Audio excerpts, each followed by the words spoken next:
Final Fantasy VII, an RPG released by Squaresoft in 1997 that is known as one of the most beloved video games of all time. And in 2020, that game got a remake, and that remake sequel is coming out this month. Okay, so it's less of a sequel and more of a second part, because the first game didn't conclude the story. But anyway, today we're not going to be going over the game, but instead the demo that just came out a few days ago. Also, this is your first spoiler warning for basically everything Final Fantasy VII related. I'll probably scatter more warnings throughout the entire video, but this is your first one.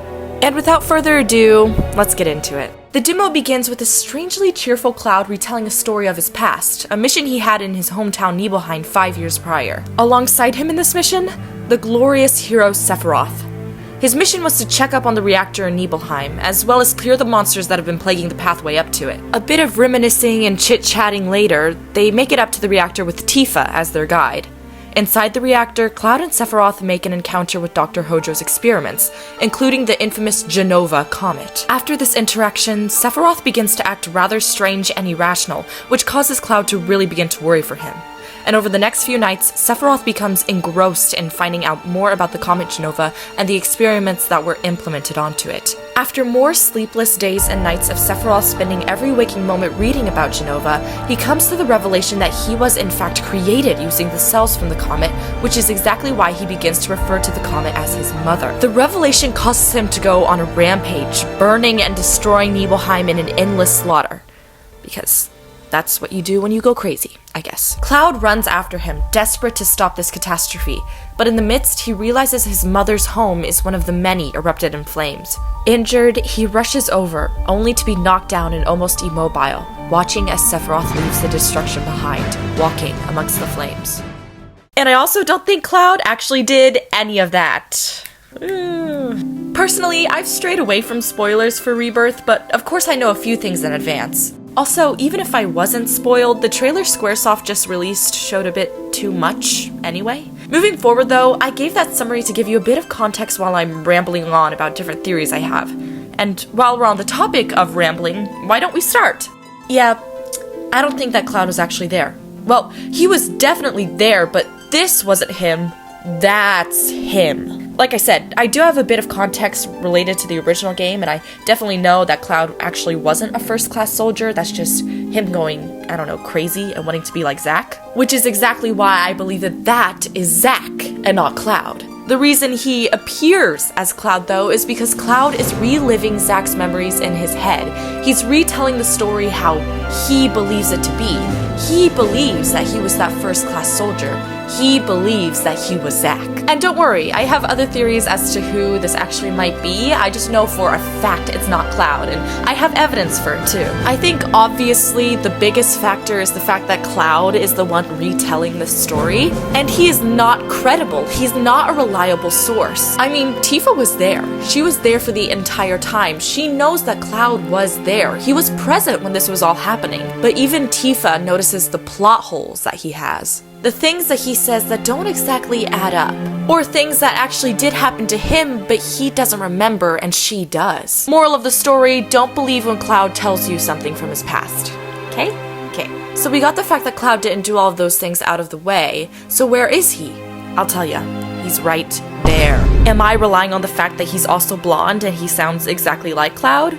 Of course. But, I mean, it makes sense, does it not?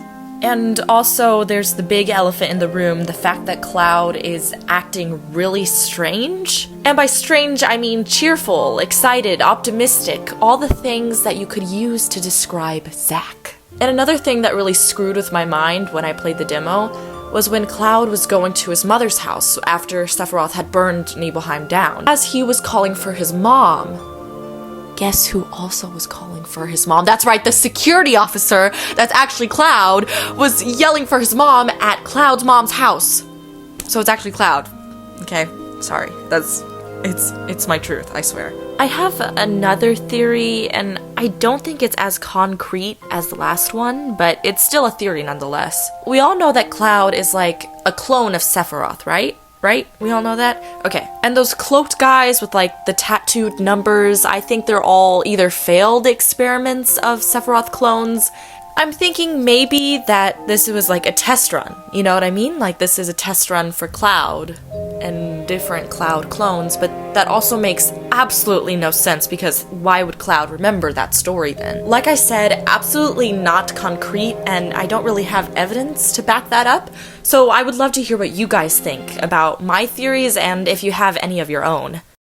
I'd also like to talk about Sephiroth for a second, because I have a genuine fear that has to do with Sephiroth. If there's a phobia for Sephiroth out there, just know that I have it, okay? He's actually really frightening to me. I think out of any video game villain, he's the one that scares me the most. But for some reason, this demo actually made me kind of feel bad for him. And I think it's just because we got to see the man he was before he went crazy, before he felt like he had to, you know, destroy the world. Because, I mean, from all accounts, he was known as a good person.